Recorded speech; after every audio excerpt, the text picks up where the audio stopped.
নমস্কাৰ সকলোকে অসমৰ এক্সাম চেনেলটোলৈ স্বাগতম জনাইছো।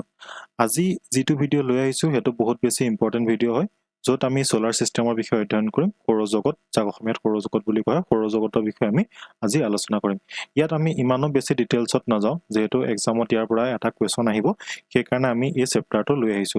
অতি সাধাৰণভাৱে অতি চিম্পুলকৈ মই আপোনালোকক দেখাই দিম দুটামান কথা। সেইকেইটা বস্তু চালে আপোনালোকৰ কাৰণে ওৱান ডে এক্সামৰ কাৰণে যথেষ্ট হ'ব। এই ভিডিঅ'টো অকল ওৱান ডে এক্সামৰ কাৰণেহে বনোৱা হৈছে, ঠিক আছে। তো আপোনালোকে যদি ডিটেইলছত চাব বিচাৰে তেতিয়াহ'লে আপোনালোকে কিছুমান কিতাপ পত্ৰ চাব লাগিব বা বেলেগ কিছুমান ভিডিঅ' চাব লাগিব। এইটো অকল আছাম পুলিচ বা ADRE থাৰ্ড গ্ৰেড ফ'ৰ্থ গ্ৰেডৰ যিবিলাক এক্সাম হয় তাৰ কাৰণে উপযোগীকৈহে আপোনালোকৰ কাৰণে প্ৰস্তুত কৰি তোলা হৈছে, ঠিক আছে। তো ভিডিঅ'টো আৰম্ভ কৰাৰ আগতে মই জনাই ল'ব বিচাৰিছোঁ যে আমাৰ যিটো এপ আছে, অসমৰ এক্সাম বুলি এটা এপ আছে, আপোনালোকে গম পায়। তাতে ক্লাছ 7ৰ পৰা ক্লাছ 10লৈ কোচিঙৰ ব্যৱস্থা কৰি থকা হৈছে। অলৰেডি ক্লাছখিনি চলি আছে, য'ত গণিত, সমাজ বিজ্ঞান, বিজ্ঞান, ইংলিছ গ্ৰামাৰৰ ক্লাছসমূহ কৰি থকা হৈছে। অতি এটা ন্যূনতম মূল্যত এইখিনি ক্লাছ কৰা হৈছে। গতিকে আপোনালোকৰ ওচৰৰ পাজৰে যদি কোনোবা আছে, ষ্টুডেণ্ট আছে যিখিনি অসমীয়া মাধ্যমত পঢ়ি আছে, তেওঁলোকে আমাৰ এই কোৰ্চটো ল'ব পাৰিব। অতি এটা সামান্য মূল্যত এইখিনি কোৰ্চ আগবঢ়াই থকা হৈছে। গতিকে আপোনালোকে আপোনালোকৰ ওচৰৰ পাজৰে যদি কোনোবা আছে জনাই দিব বুলি আমি আশা কৰিলোঁ। ইয়াৰ উপৰিও যিসকলে ADRE বা আছাম পুলিচৰ কাৰণে প্ৰিপেয়াৰ কৰি আছে, তেওঁলোকৰ কাৰণে আমাৰ তাতে মক টেষ্ট উপলব্ধ আছে। 150 ৰুপিছতে মক টেষ্টটো উপলব্ধ আছে। এই টেষ্টটোত সম্পূৰ্ণ চিলেবাছ কভাৰ কৰি পেলাই এইখিনি পেপাৰ প্ৰস্তুত কৰা হৈছে। প্ৰতিখন পেপাৰতে 100টাকৈ কুৱেশ্যন আছে। আৰু যোৱাবাৰ যেনেকৈ পৰীক্ষাত প্ৰশ্ন আহিছিলে ন, চাওক, জেনেৰেল নলেজত 50টা কুৱেশ্যন আহিছিলে, ইংলিছত 20টা কুৱেশ্যন আহিছিলে, ৰিজনিঙত 20টা আহিছিলে, মেথছত 20টা আহিছিলে, হয়নে? তো তেনেকৈ এই পেপাৰখিনি প্ৰস্তুত কৰি লোৱা হৈছে। 50টা আপোনালোকৰ ডাইৰেক্ট কুৱেশ্যন আহিব জেনেৰেল নলেজৰ পৰা, 20টা আপোনালোকৰ মেথছৰ কুৱেশ্যন আহিব, ঠিক আছে, 10টা আপোনালোকৰ ৰিজনিঙৰ কুৱেশ্যন আহিব, 20টা আপোনালোকৰ ইংলিছৰ কুৱেশ্যন আহিব। তো সেইটো আৰ্হিত, সেইটো মডেল লৈ পেলাই এইখিনি পেপাৰ প্ৰস্তুত কৰা হৈছে। সম্পূৰ্ণ আগৰ যিখন পেপাৰ আছিলে সেই পেপাৰখন ভালকৈ চালি জাৰি চাই পেলাই এইবিলাক বস্তু প্ৰিপেয়াৰ কৰা হৈছে। গতিকে আপোনালোকে এইটো লৈ ল'ব পাৰে। ইয়াতে টোটেল 16খন পেপাৰ আপোনালোকৰ কাৰণে উপলব্ধ কৰোৱা হৈছে। যিকেইখন পেপাৰ চালে আপোনালোকে গম পাই যাব যে কেনেকুৱা ধৰণৰ কুৱেশ্যন আহে বা আপোনালোকৰ প্ৰিপেৰেশ্যনত কিবা বাকী ৰৈ গৈছে নেকি, সেইখিনি বস্তু আপোনালোকে চাব পাৰিব। ধৰি লওক কোনোবা এটা ছাবজেক্ট আপোনাৰ পঢ়িব থাকি গৈছে, তেতিয়াহ'লে আপুনি সেই বস্তুটো এই পেপাৰখন যদি প্ৰেক্টিছ কৰে তেতিয়াহ'লে আপোনালোকে গম পাব। তাৰ উপৰি আমি এটা নতুনকৈ টেষ্ট চিৰিজ লাঞ্চ কৰিছোঁ, য'ত আপোনালোকে জেনেৰেল নলেজৰ কুৱেশ্যন পাব। এই কুৱেশ্যনখিনি APSC প্ৰিলিমছৰ পৰা আৰম্ভ কৰি আছাম পুলিচ হওক, ADRE হওক, RA এক্সাম হওক, আছাম টেটৰ কাৰণে হওক, DSS, DME, যিমানখিনি অসমত এক্সাম হয় ন, সেই গোটেইখিনি এক্সামৰ কাৰণে উপযোগীকৈ 3000মান তাক MCQ লৈ পিনি 3000তকৈতো বেছিকেই পাই যাব, ঠিক আছে। তো তেনেকৈ কি হৈছে, জেনেৰেল নলেজৰ কুৱেশ্যনখিনি ইয়াতে যোগ কৰা হৈছে। আৰু সেই গোটেইখিনি কুৱেশ্যন আগতে অহা কুৱেশ্যনৰ ওপৰত ভিত্তি কৰিয়ে লোৱা হৈছে। এই কোৰ্চটো 2 বছৰৰ কাৰণে উপলব্ধ, আৰু এই যিটো মক টেষ্ট আছে ন, এইটো 1 বছৰৰ কাৰণে উপলব্ধ, ঠিক আছে। তো 2 বছৰৰ কাৰণে ইয়াৰ দাম ৰখা হৈছে 199 ৰুপিজ। গতিকে আপোনালোকে যদি ল'ব বিচাৰে তেতিয়াহ'লে লৈ ল'ব পাৰিব। যদি কিবা প্ৰব্লেম পায় তেতিয়াহ'লে ইয়াত দিয়া ফোন নম্বৰকেইটাত আপোনালোকে যোগাযোগ কৰি ল'ব পাৰিব, ঠিক আছে। তো এতিয়া হওক আমি আমাৰ যিটো আজি আলোচনা কৰিবলগা বিষয়বস্তু ছ'লাৰ ছিষ্টেম, সৌৰজগত, সেই সৌৰজগতৰ বিষয়ে আমি আলোচনা কৰিম। তো প্ৰথম কথা, সৌৰজগত বুলিলেনো কি বুজা যায়, চিম্পলকৈ আমি জানি লওঁ যে পৰীক্ষাতটো সৌৰজগত কাক বোলে আপোনালোকৰ কাৰণে নাহে, হয় নহয়? কিন্তু জাষ্ট চিম্পলি আৰু যিহেতু আৰম্ভ কৰিব লাগিব, কিবা এটা ধৰণটো আৰম্ভ কৰিব লাগিব বস্তুটো, হয় নহয়? তো চাওক, যে সূৰ্যক কেন্দ্ৰ কৰি, সূৰ্যটো হৈছে ছ'লাৰ ছিষ্টেমৰ আমাৰ যিটো সৌৰজগত হয় ন, সৌৰজগতৰ মেইন বস্তুটোৱে হৈছে সূৰ্য। যে সূৰ্যটোক কেন্দ্ৰ কৰি জাষ্ট এনেকৈ মনত ৰাখি থাকিব, ঠিক আছে, যে যিবিলাক গ্ৰহ, উপগ্ৰহ, ধূমকেতু, উল্কা, গ্ৰহাণুপুঞ্জ, এই যিবিলাক লৈ পেলাই, ঠিক আছে, সূৰ্যটোক কেন্দ্ৰ কৰি যি এটা পৰিয়াল গঠন কৰা হৈছে, সেই পৰিয়ালটোকে কি বুলি কোৱা হয়, চমুকে সৌৰজগত বুলি কোৱা হয়। বুজি পাইছে না? মই পৰিয়াল বুলিয়ে কৈছোঁ, যিহেতু এইটো একেলগে তেনেকৈ থাকে, হয় নহয়? সূৰ্যটোক কেন্দ্ৰ কৰি তাৰ আশে পাশে যিবিলাক গ্ৰহ আছে, উপগ্ৰহ আছে, গ্ৰহাণু আছে, ধূমকেতু আছে, যিমান যি বস্তু আছে, সেইবিলাক লগাই কি হৈছে, আমাৰ এই ছ'লাৰ ছিষ্টেমটো গঠন কৰা হৈছে। বুজি পাইছে? পৰীক্ষাত এইবিলাক নাহে ইমান কুৱেশ্যন, কেনেকুৱা ধৰণৰ কুৱেশ্যন আহিব মই আপোনালোকক সেইটো দেখাই দিম। তো তাৰ আগতে সূৰ্যটোৰ বিষয়ে অকণমান চাই লওক। সূৰ্যটোৰ ওপৰত 2টা কুৱেশ্যন অহা দেখা যায় সাধাৰণতে, ঠিক আছে। তো সূৰ্যৰ আৰু আমাৰ যিটো এটমস্ফিয়াৰ আছে ন, এই যিটো বাহিৰৰ অংশ, এই যিটো লেয়াৰ দেখিছে ন, যিটো আমি দেখি থাকোঁ, এই লেয়াৰটোৰ নামটো পৰীক্ষাত কেতিয়াবা সোধে,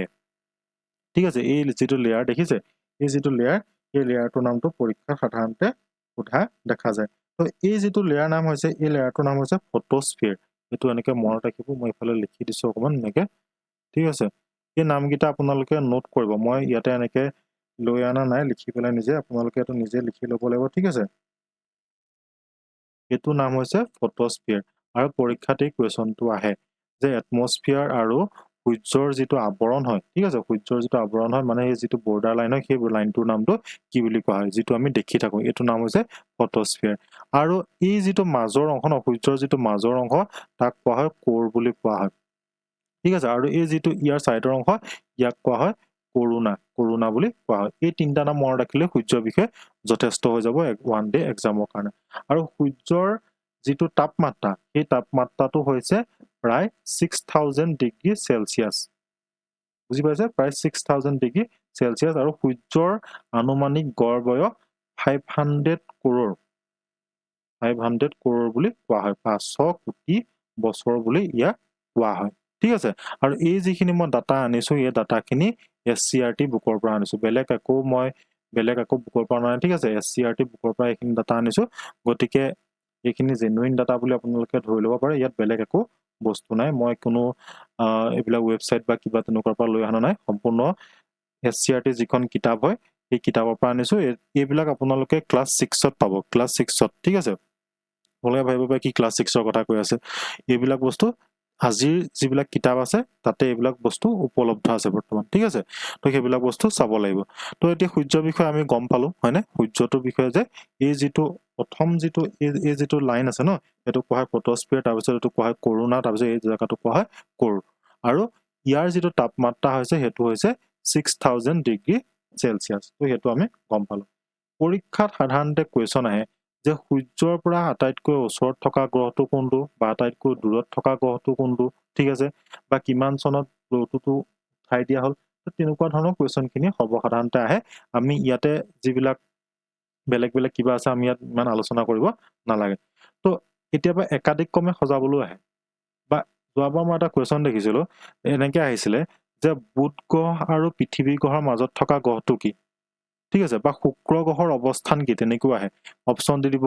বুধ পৃথিৱী মংগল ঠিক আছে তো তেনেকে কোৱেশ্যন বিলাক দি দিয়ে গতিকে একাধিক ক্ৰমে নামবিলাক চাই লওক প্ৰথমতে আছে আমাৰ বুধ গ্ৰহ হেতু আছে বুধ গ্ৰহ তাৰ পিছত আছে শুক্ৰ গ্ৰহ তাৰ পিছত আছে পৃথিৱী তাৰ পিছত আছে মংগল তাৰ পিছত আছে বৃহস্পতি তাৰ পিছত আছে শনি তাৰ পিছত আছে ইউৰেনাছ তাৰ পিছত আছে নেপচুন টোটেল কেটা আছে 8টা আমাৰ গ্ৰহ আছে ঠিক আছে তো এই 8টা গ্ৰহৰ বিষয়ে আমি জানিব লাগিব ইয়াৰ আগতে কি আছিল প্লুটোটো এটা গ্ৰহ আছিল মানে 9টা গ্ৰহ আছিল হয় না ইয়াৰ আগতে আছিল প্লুটো কিন্তু এই চনটো মনত ৰাখিব যে 2006 চনৰ কি কৰিলে আগষ্ট মাহ ঠিক আছে 2006 চনৰ আগষ্ট মাহত কি কৰিলে প্লুটোক সৌৰজগতৰ যি গ্ৰহৰ স্বীকৃতি আছে ন সেই স্বীকৃতিটো বাতিল কৰি দিয়া হয় 2006 চনৰ পিছৰ পৰা তাক কি বুলি কোৱা হয় গ্ৰহ বুলি নকৈ বাওনা গ্ৰহ বুলি তাক নামাকৰণ কৰা হয় আৰু এই যেটো গ্ৰহৰ যেটো মৰ্যাদা আছিল তাক কোনে উঠাই দিছিলে আন্তৰ্জাতিক জ্যোতিৰ্বিজ্ঞান সংস্থাটোৱে এই যেটো গ্ৰহৰ মৰ্যাদা আছিল তাক উঠাই পেলাই বাওনা গ্ৰহৰ মৰ্যাদা দিছিলে কিহৰ কাৰণে দিছিলে যে আমাৰ যিবিলাক গ্ৰহ আছে এই গ্ৰহবিলাক কি হয় নিজৰ কক্ষপথত এনেকে ঘূৰি থাকে ঠিক আছে নিজৰ কক্ষপথত সূৰ্যক প্ৰদক্ষিণ কৰি থাকে কিন্তু প্লুটোটো এনেকুৱা গ্ৰহ আছিল যি নিজৰ কক্ষপথত ঘূৰাৰ উপৰি কি হয় বেলেগৰ কক্ষপথত আহি পেলাই সময় বেলেগৰ কক্ষপথতো কি হয় ঘূৰি থাকে সেই কাৰণে তাক গ্ৰহৰ মৰ্যাদা কৰ্তন কৰি পেলাই কি হৈছিলে বাওনা গ্ৰহ বুলি তাক স্বীকৃতি দিয়া হৈছিল আৰু পৰীক্ষাত এই প্ৰশ্নটো আহে যে কিমান চনত প্লুটোক কি কৈছিলে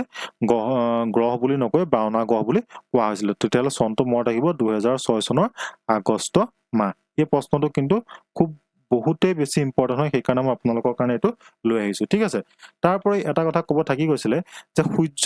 সূৰ্যটোত বহুতো গেছ থাকে হয়নে তো কি গেছ থাকে সেই কোৱেশ্যনটো খুব প্ৰশ্ন আহে যে কি গেছ লগ লাগি পেলাই নো সূৰ্যটো গঠন কৰা হৈছে তেতিয়াহলে মনত ৰাখিব ইয়াতে হাইড্ৰজেন আৰু হিলিয়াম হাইড্ৰজেন আছে 75% আৰু হিলিয়াম আছে 25% এই দুটা গেছ লৈ পেলাই কি হৈছে সূৰ্যটো গঠন হৈছে বুলি কোৱা হয় ঠিক আছে পৰীক্ষাত আহি গৈছে মই থাকি গৈছিল ক'বলৈ যে সূৰ্যটো হাইড্ৰজেন আৰু হিলিয়াম এই দুটা গেছ লৈ পেলাই গঠন কৰা হৈছে হাইড্ৰজেন আছে 75% আৰু যেটো হিলিয়াম আছে 25% এটো মনত ৰাখিব লাগিব কিন্তু ঠিক আছে এটো প্ৰশ্ন পৰীক্ষাত খুব বেছি আহে ঠিক আছে তো এইকেইটা কথা আমি গম পালো তাৰপিছত চক গ্ৰহবিলাককো আকৌ কি কৰিছে দুটামান ভাগত ভাগ কৰিছে কিছুমানক গেছীয় গ্ৰহ বুলি কোৱা হয় ঠিক আছে কিছুমানক ৰকি গ্ৰহ তেনেকে বিভিন্ন ধৰণৰ নাম দিয়া আছে কিছুমানক ইনাৰ প্লেনেট বুলি কয় কিছুমানক আউটাৰ প্লেনেট বুলি কোৱা হয় তেনেকৈ পৰীক্ষাত কোৱেশ্চন আহে তে ইনাৰ প্লেনেট বুলি ক'লে আমি চক এই যিবিলাক ওচৰৰ গ্ৰহ ন এই বুধ গ্ৰহটো হওক শুক্ৰ গ্ৰহ হওক পৃথিৱী হওক মঙ্গল গ্ৰহ এই যিকেইটা গ্ৰহ দেখিছে ন এইকেইটা কোৱা হয় ইনাৰ গ্ৰহ বুলি ঠিক আছে আৰু ইয়াৰ পৰা যিকেইটা গ্ৰহ আছে ন এইফালৰ এই পৃথিৱী মঙ্গলৰ পৰা এনেকে বাদ দি এইফালে চাইডত যিকেইটা গ্ৰহ আছে এইকেইটা আউটাৰ গ্ৰহ বুলি কোৱা হয় বা গেছিয়াছ গ্ৰহ বুলি কোৱা হয় মানে এইবিলাকত কি হৈছে গেছৰ সমষ্টি বৃহস্পতি হওক শনি হওক ইউৰেনাছ হওক নেপচুন এইবিলাক ইয়াত যেনেকে এতিয়া চাওক পৃথিৱীত আমাৰ কি আছে মাটি আছে হয় ন শিল আছে কিবা আছে তো তেনেকে বৃহস্পতি শনি সেইবিলাকত এইবিলাক নাই এইবিলাক হৈছে একোটা গেছৰ সমষ্টি বুলি কোৱা হয় তো তেনেকে গ্ৰহবিলাকক ভাগ কৰিছে তো প্ৰথমতে আমি বুধ গ্ৰহৰ বিষয়ে দুটামান কথা জানি ল'ব লাগিব ঠিক আছে বুধ গ্ৰহ তো মই ইয়াত এখন আপোনালোকৰ কাৰণে লৈ আহিছোঁ এই চাৰ্টখন মনত ৰাখিব লাগিব ঠিক আছে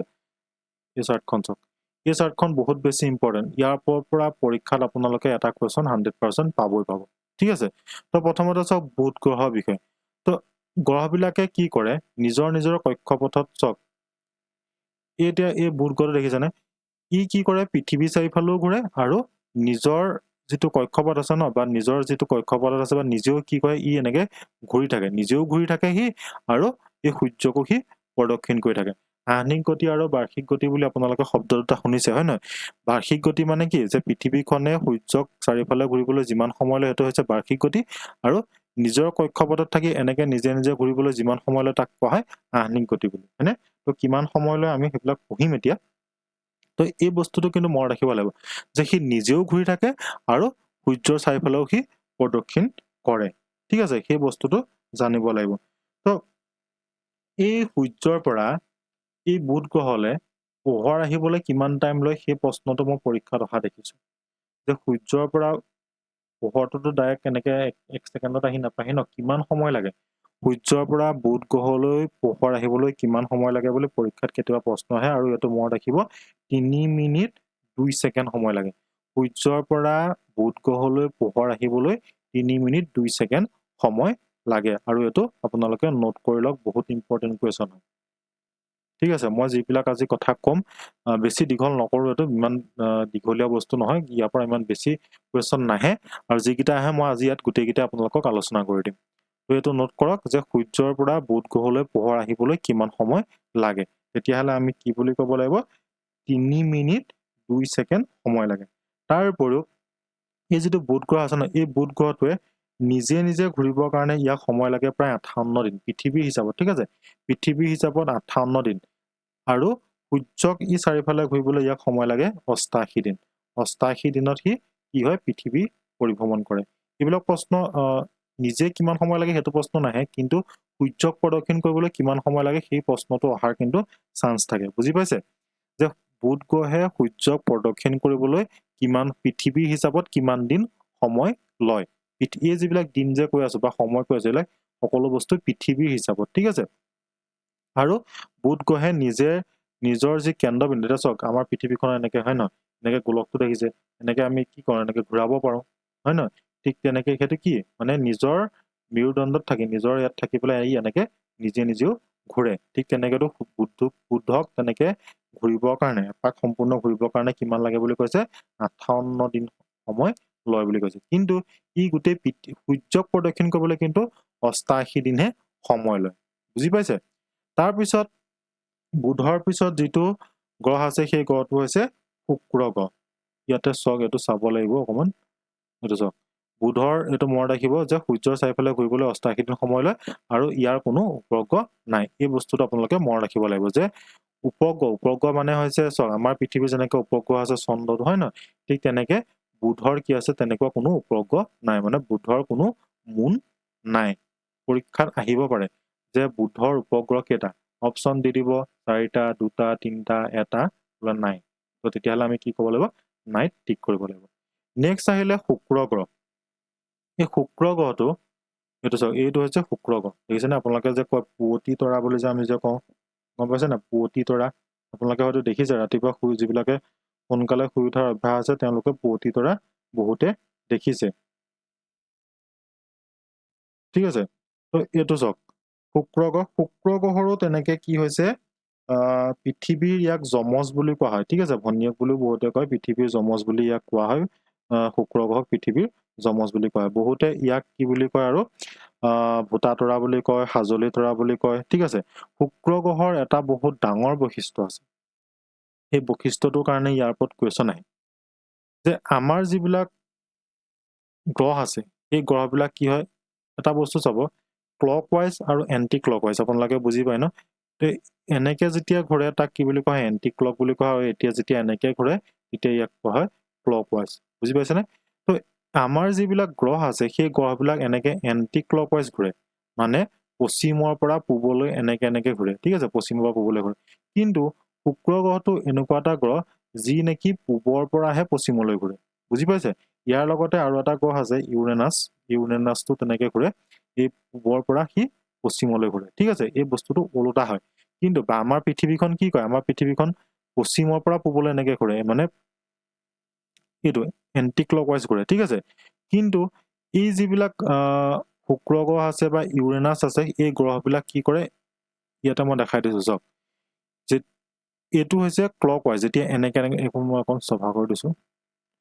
এইটো চাওক এই বস্তুটো দেখিছেনে এনেকৈ যেতিয়া ঘূৰে এইটো কি ঘড়ী কাঁটাডালটো এনেকৈ ঘূৰে হয় নহয় এনেকৈ ঘূৰে বুজি পাইছে শুক্ৰ গ্ৰহটো এনেকৈ ঘূৰে কিন্তু আমাৰ যিবিলাক পৃথিৱী আছে বা মংগল গ্ৰহ আছে সেইবিলাক কিন্তু এনেকৈহে ঘূৰে এনেকৈ ওলটাকৈ ঘূৰে এইফালৰ পৰা এনেকৈ যায় ঠিক আছে আৰু এই যিটো ইউৰেনাছ আছে সেই ইউৰেনাছটো কিন্তু শুক্ৰ গ্ৰহৰ লগত সাদৃশ্যটো এইটোৱে যে ইউ এই ক্লকৱাইজ এনেকৈ ঘূৰে আৰু এই কুৱেশ্যনটো পৰীক্ষাত সেইকাৰণে বহুতেই বেছিকৈ আহে যে এণ্টি ক্লকৱাইজ ঘূৰা গ্ৰহ কোনটো বা ক্লকৱাইজ ঘূৰা গ্ৰহ কোনটো ডাইৰেক্ট তেনেকৈ বাচিবলৈ দিয়ে বুজি পাইছে নহয় তো এই প্ৰশ্নটো মনত ৰাখিব পৰীক্ষাত অহাৰ চান্স বহুতেই বেছি ঠিক আছে আৰু সূৰ্যৰ পৰা শুক্ৰ গ্ৰহলৈ যিটো পোহৰ আহে ন এই পোহৰ আহিবৰ কাৰণে প্ৰায় 6 মিনিট সময় লয় বুজি পাইছে সূৰ্যৰ পৰা শুক্ৰ গ্ৰহলৈ পোহৰ আহিবলৈ কিমান সময় লয় বুলি কৈছে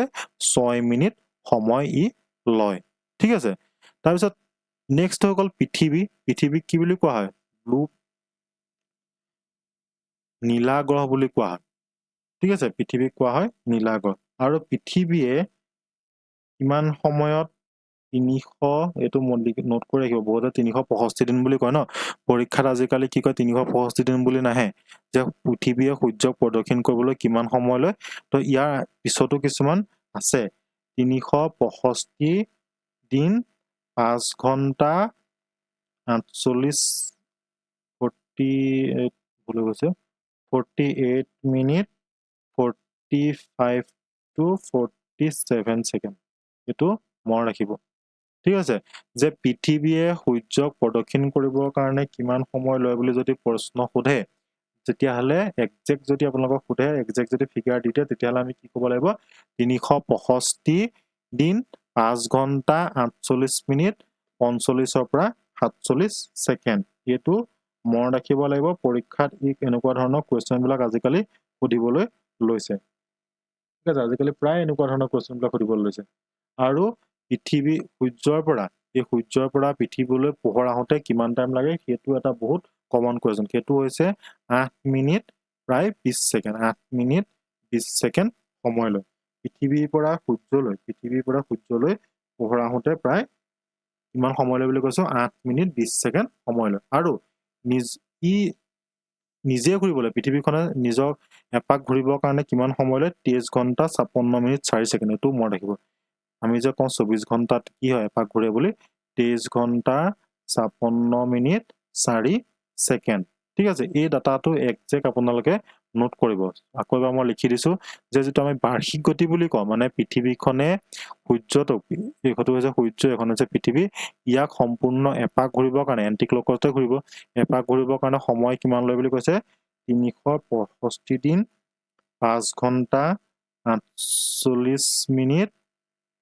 45 to 47 ছেকেণ্ড ঠিক আছে আৰু নিজৰ কক্ষপথত মানে নিজক ঘূৰিবৰ কাৰণে পৃথিৱীখনে নিজে এপাক ঘূৰিবৰ কাৰণে সময় লয় 23 ঘণ্টা 56 মিনিট 4 ছেকেণ্ড ঠিক আছে এইটো হৈছে নিজে ঘূৰিবৰ কাৰণে আৰু সূৰ্যৰ পৰা পৃথিৱীলৈ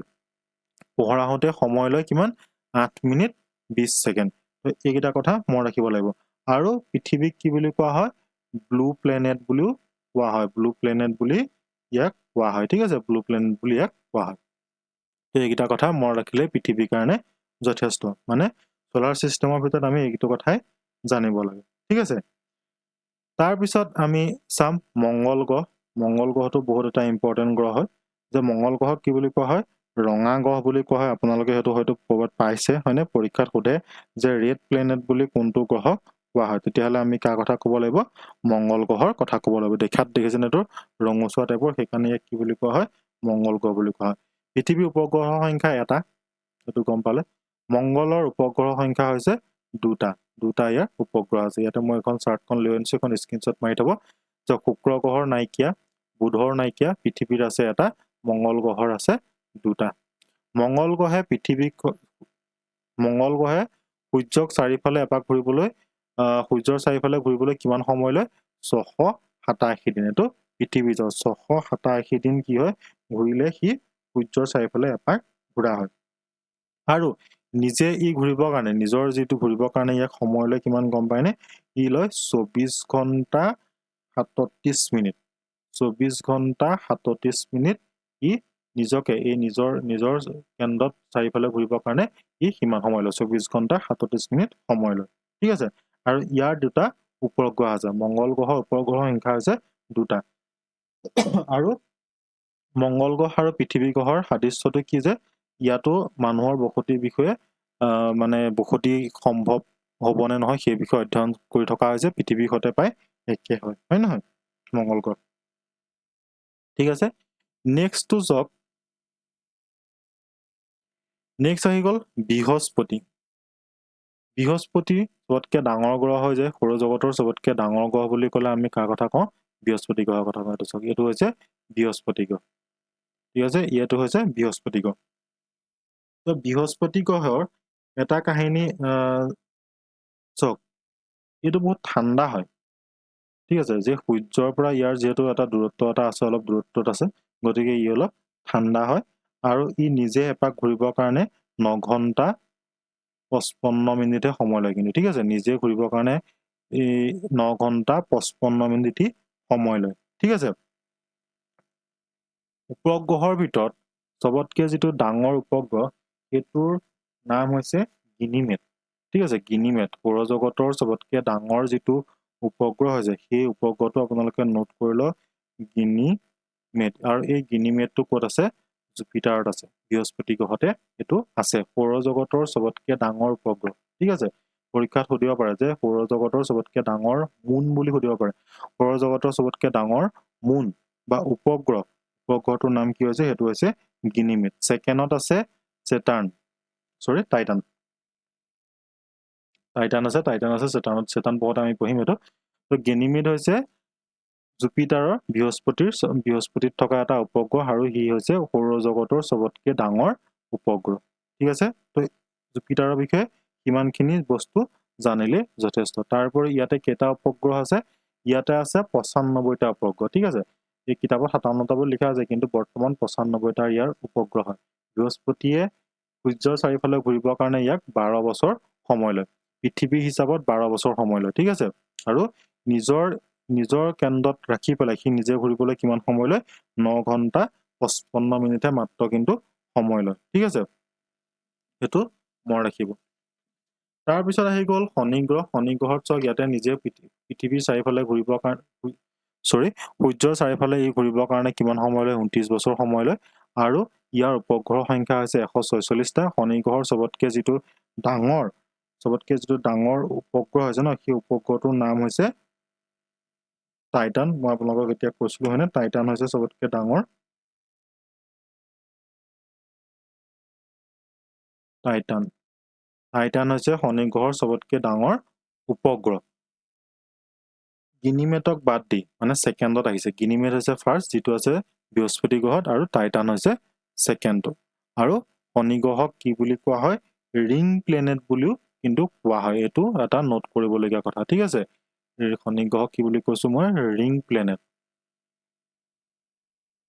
ৰিং প্লেনেট বুলি কোৱা হয় ঠিক আছে ৰিং প্লেনেট মানে শনিগ্ৰহটো দেখিছা না সি এটা আঙঠি এনেকৈ পিন থাকে সেইকাৰণে ইয়াক ৰিং প্লেনেট বুলি কোৱা হয় তাৰ পিছত আহি গ'ল ইউৰেনাছক 84 বছৰ লাগে ইয়াত 27টা উপগ্ৰহ আছে নেপচুনত আছে 14টা নেপচুনৰ উপগ্ৰহ সংখ্যা হৈছে 14টা এইটো মনত ৰাখিব লাগিব ঠিক আছে তো এইকেইটা বিষয়ে ইমান ডিটেইলছত নালাগে আমাক জানিবৰ কাৰণে জাস্ট উপগ্ৰহ সংখ্যাকেইটা জানি ল'ব লাগিব আৰু টেলিস্কোপৰ সহায়ত এটা কথা মনত ৰাখিব পৰীক্ষাত এটা প্ৰশ্ন আহে যে টেলিস্কোপৰ সহায়ত আৱিষ্কাৰ হোৱা প্ৰথমটো গ্ৰহৰ নাম কি টেলিস্কোপৰ সহায়ত আৱিষ্কাৰ হোৱা সৌৰজগতৰ প্ৰথমটো গ্ৰহৰ নাম হৈছে ইউৰেনাছ এইটো মনত ৰাখিব এইটো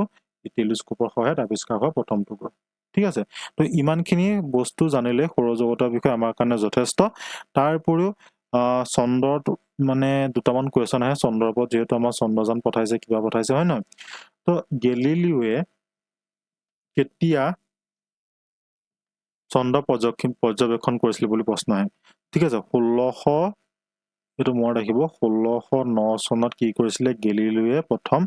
দূৰবীনেৰে প্ৰথম চন্দ্ৰ পৰ্যবেক্ষণ কৰিছিলে তাৰপিছত নীল আৰ্মষ্ট্ৰং ডেট চনকেইটা মনত ৰাখিব নীল আৰ্মষ্ট্ৰঙে 1969 20 জুলাই তাৰিখে এপ'লো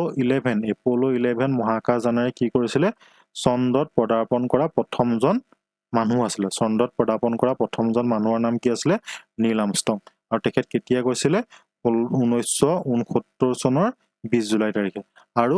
2000 এটোতো সবেই জানে হয়নে 2008 চনৰ 22 অক্টোবৰ তাৰিখে কি কৰিছিলে শ্ৰীহৰিকোটাৰ পৰা প্ৰথম চন্দ্ৰযান এখন চন্দ্ৰলৈ পঠোৱা হৈছিল আৰু ভাৰতৰ পৰা পঠোৱা প্ৰথমখন মানৱবিহীন মহাকাশযান এইখনেই আছিলে হয়নে 2008 চনৰ 22 অক্টোবৰ তাৰিখে পঠাইছিলে তো সোলাৰ সিস্টেমৰ ওপৰত ইমানখিনি জানিলে যথেষ্ট হৈ যায় তাৰ উপৰিও কিছুমান ছুটি কুৱেশ্যন এনেকৈ আহি যায় ধৰি লওক